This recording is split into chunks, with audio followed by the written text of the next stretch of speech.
Мерить и какое должно быть сопротивление на Kia Rio второго поколения. 16-клапанный. Вот, смотрите. Вот бронепровод идет. Бронепровод, свеча там, то бишь, вот он. Это первый цилиндр. Первый цилиндр, длина у нас бронепровода. Самый длинный он. 2,8 килоом.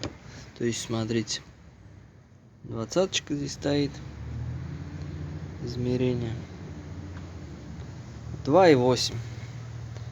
Это получается у нас первый цилиндр. То есть сразу скажу, двигатель у меня работает идеально, хорошо. Просто получилось так, что при замене свечи на втором цилиндре я оставил на свече. Там внутри вот эта металлическая штука. Короче, на свече у меня осталось. Но я ее достал, переобжал.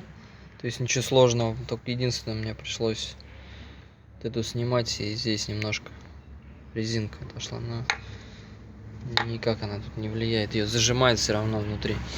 Ладно, не суть. Короче, первый цилиндр у нас 2,8. Перетыкаем во второй. Сейчас на паузу поставлю. Второй 2,4. То бишь практически не изменилось. Не изменились показания, так как там всего-то где-то вышло 1,5 сантиметра, но пусть 2 обрезал. Вот второй цилиндр. Бронепровод второго цилиндра. Так, от третьего. Так, третий цилиндр.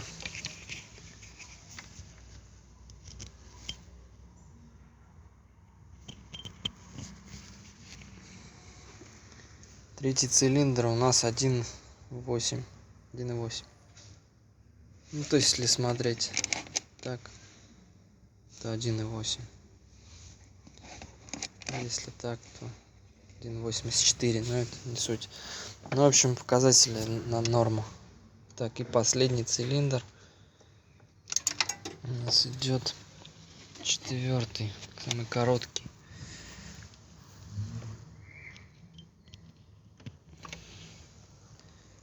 Вот. Итого 1,4. Вот показания. Двигатель при этом работает идеально. То есть заменять не стоит бронепровода.